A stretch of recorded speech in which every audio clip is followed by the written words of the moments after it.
Picture this. You're catching up with an old friend, and someone drops a simple, harmless question.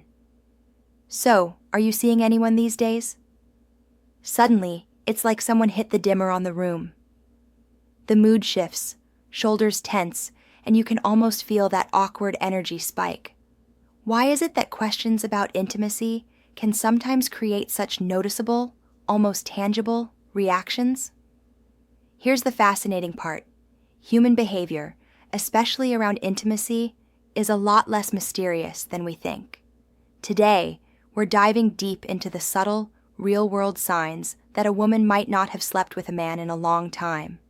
Not because we're nosy, but because understanding these signals can make all the difference in empathy, connection, and communication. Before we jump in, I want to make something crystal clear. Human sexuality and the ways people express, or don't express, it are endlessly diverse. Everyone's personal timeline, preferences, and experiences are their own. So, whether you're just here out of pure curiosity, wondering about your own patterns, or you're trying to decode the mystery of someone you care about, buckle up. Let's get into the 7 clearest signs science, psychology, and everyday observation say might just signal a woman hasn't slept with a man in a while. First up, let's talk about body language. If words are just the tip of the iceberg, then nonverbal cues are the massive chunk of ice floating beneath the surface. Research and relationship experts agree.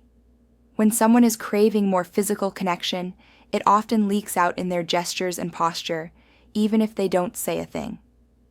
For example, you might notice leaning in just a bit more, brushing up against someone by accident, or a noticeable increase in touching objects, clothes, or even self-soothing moves like fiddling with jewelry or hair. And here's something fascinating. Body language experts suggest that holding longer eye contact, mirroring your gestures, or standing open, arms, uncrossed, body facing you directly, can be a sign her mind is open to deeper, maybe even physical connection. So, if conversation with her feels a bit more charged, or you notice flirty, almost nervous energy, it could be a window into her current emotional landscape. But here's where reading body language gets tricky. Intent matters. Some people are naturally touchy or animated, so always consider the whole context, not just a single movement.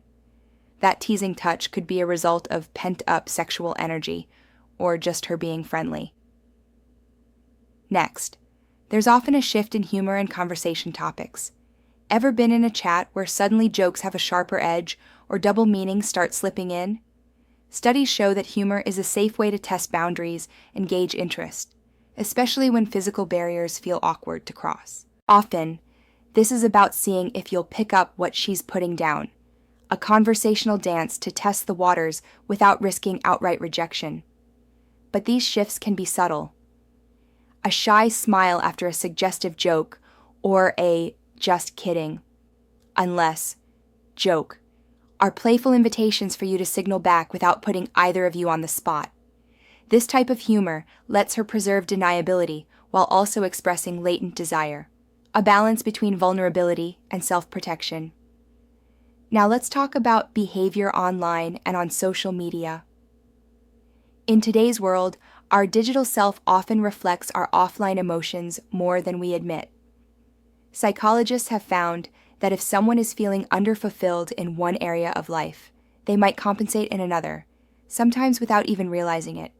If a woman hasn't been sexually active for a while, you might notice her suddenly ramping up her online activity. On another level, it might be a way to reclaim control and attention, sending subtle signals of availability or readiness, even if she doesn't consciously decide to do so. It's a form of virtual flirtation, a way to scratch that social or intimate itch at a safe distance. But remember, everyone's online for different reasons, and an active social presence doesn't always mean anything romantic. Still, if you notice a marked shift towards more playful or self-focused posts, it could be worth pondering if it's related to a dry spell in her dating or sex life. One of the most revealing yet overlooked signs is avoiding or hesitating around touch and physical escalation. When someone hasn't been with a partner for a while, they might become standoffish. Not because they don't want intimacy, but because the idea of it has started to feel unfamiliar or even intimidating. Also, if you're ready to fast-track your success, check out my new course in the description or comments for exclusive strategies. According to relationship psychology, a lack of recent experience means there's less muscle memory for reading signals or handling flirtatious moments. That absence of confidence isn't about not wanting connection, but sometimes about not remembering how to bridge that gap smoothly anymore. At its core, this can look like low-key anxiety or even self-sabotage, distance as a form of self-protection from awkwardness or fear of rejection. Next up is something that flies under the radar: changes in emotional energy and mood. Studies show sex isn't just about physical connection. It's also a powerful driver for hormones like oxytocin and endorphins, which help regulate stress, boost mood, and foster a sense of well-being. Without those regular doses of feel-good chemicals, some women might experience a rise in stress, irritability, or even just general restlessness. Again, this isn't about blaming anyone or creating pressure, but simply recognizing that unmet needs can spill over into emotional life in ways few people actually talk about. Another big one: seeking validation in non-romantic ways. When women, or anyone, aren't getting certain types of attention or affirmation in their intimate lives, they may unconsciously start looking for it elsewhere. Maybe you'll see an increase in working late, getting absorbed in hobbies, or ramping up achievements in other spheres like work, fitness, or social events. Sometimes this is about keeping busy, but other times, it's a way to fill the emotional space that intimacy usually occupies. That validation quest might also show up in subtler ways: intense focus on appearance, more time in front of a mirror, or putting extra effort into dressing up for just friends or solo outings. She might crave compliments or seem unusually excited by minor social wins. When someone hasn't been with a partner for a while, anticipation can build, sometimes to the point of nerves or even performance anxiety. She might talk about sex more abstractly, joking about being out of practice, expressing doubts about whether she remembers how it all works, or making offhand comments about feeling nervous in new social settings. When faced with a real romantic opportunity, that anxiety might show up as overthinking, hesitance, or shyness that didn't exist before.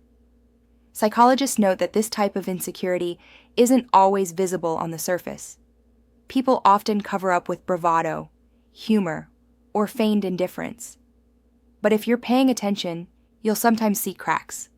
At times she hesitates, changes subject, or seems to want intimacy, but then pulls back just at the edge of closeness. While everyone is different, there's some research suggesting that physical tissues, like in the case of vaginal health, can shift after a period of abstinence, leading to greater sensitivity or discomfort if intimacy does happen after a long break.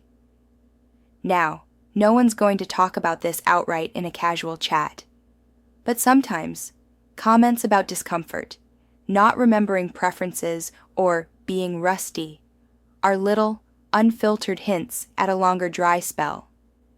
These changes can also add to the emotional hesitance. If someone's worried they won't feel the same, or it might be awkward, that can amplify anxiety and reluctance to dive back in. So, just to recap and dig a little deeper, these 7 signs aren't about reading anyone's mind or making assumptions. Instead, they highlight the quiet, nuanced ways human beings process and cope with gaps in intimacy. When there's an increase in touchy, flirty gestures, watch for context. Moodiness or restlessness can build when hormone-driven connections are missing from life. Searching for validation elsewhere doesn't mean relationships or flings are on her mind. It could be work, fitness, or other wins. Self-consciousness might show up as awkward jokes or shying away from intimacy altogether. And finally, subtle physical comments about rustiness could be more revealing than they seem. The most important thing to remember is that sexuality is a spectrum, and everyone's reasons for taking time away from intimacy are personal and valid. Life gets busy. Dating can be exhausting. personal choices, healing, exploration. These are all real and respectable. If you notice these changes in yourself, maybe it's time to reflect on your needs and what makes you comfortable. If you notice them in someone else, lead with kindness and curiosity, not judgment. Thanks for watching. If you want to get the results you wish for fast, then check my limited time offer on my new course, which will skyrocket your success in dating. Click the link right now down below in the description or in the comments and grab this opportunity. See you in there.